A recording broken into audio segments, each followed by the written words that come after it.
March 16th, 2025. This is my review of Deuteronomy chapter 13, 14, 15, and 16, 1 through 17.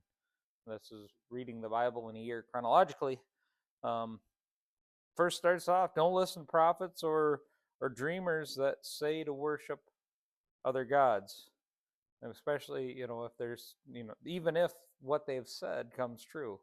That's a test from God. And actually says to kill them, or actually anybody else that says to worship other gods, even family members, close family members. Now, obviously, to this day, we don't do that. We don't participate and practice that. But I still think God is telling us through this scripture to put away those things. Don't let people constantly try to pull you in that direction. If you have somebody that's trying to do that, put a stop to it. Separate yourself. If you have to, separate yourself from those people.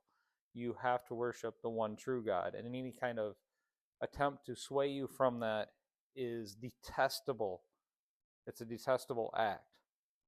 It's saying to completely destroy those people, but I don't think we're called to that necessarily, but I think we are called to separate ourselves from that and allow them and pray for them, obviously, and to come to Jesus in that. Next thing we have is ceremonially clean and unclean animals, and we'll come back to this here in a little bit, but it lists them out and how that all works. Then we get into the giving of the tithes, and doing this will teach you to always fear the Lord your God. And again, that's a tenth of your increase. And that's at the end of every third year, bring the entire tithe of the year's harvest and store it in the nearest town. Did not quite see it. Interesting. That's if something to look at there. Read Deuteronomy 22 through 29 for anything to do with talking about tithing. I think it's important to give to God and give as anyone is in their heart to give. This is all God's. Everything that we have is God's. So giving back, we can't give it to God anyway. It's all His. But we can support and help other people through what He has blessed us with. And we can and should support our churches that support us and feed us and that we're a part of. And is 10% of our wages and our time and our efforts, is that enough? Is it too much? Is it too little? Each one of you decide in your own hearts what is right to give. Make that and do it with joyfully. Then we get into the release of debtors, 15, 1 through 11. There's poor among us. We know that. That gets into that. Then we get the release for Hebrew slaves, and then we get into sacrificing firstborn male animals.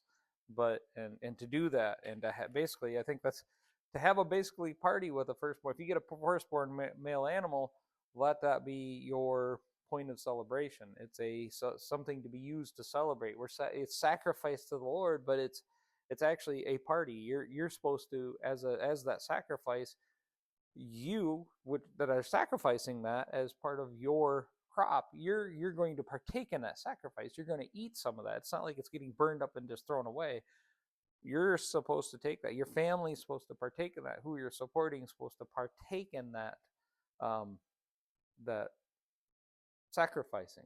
That sacrifice. I hadn't seen that. This is clicking differently for me all of a sudden.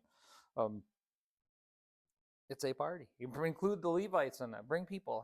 Celebrate that you have an increase that God has provided, and again, use that to do that. Don't consume any blood. But the odd thing about here that I notice is that if something has a defect, we don't use that animal for that. We cannot use an animal that has defects as a sacrifice to the Lord.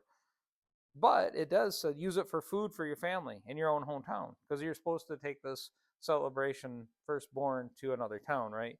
But you can use the ceremonially unclean with the lameness or blindness or any kind of birth defect. You can use that for regular food. And it says, just as anyone may eat a gazelle or deer. And then we go back, we go, wait a minute, a gazelle or deer. That's one of the unclean animals. These are the animals who you, oh, wow.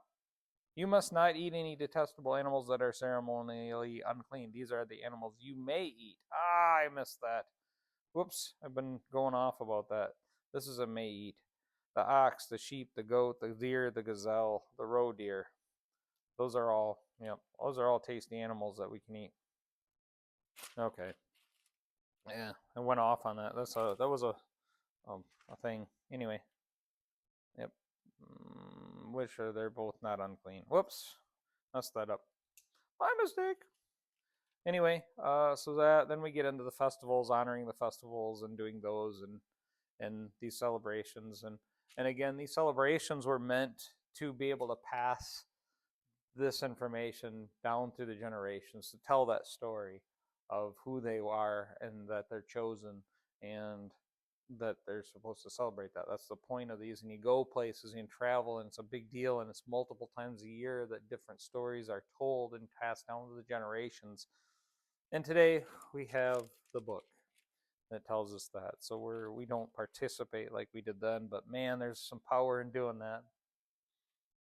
I don't think we celebrate enough together for sure. So anyway, that's my hot take on Deuteronomy chapter 13, 14, 15, 16, 1 through 17. And you got to hear my mistake in reading. Okay, thanks.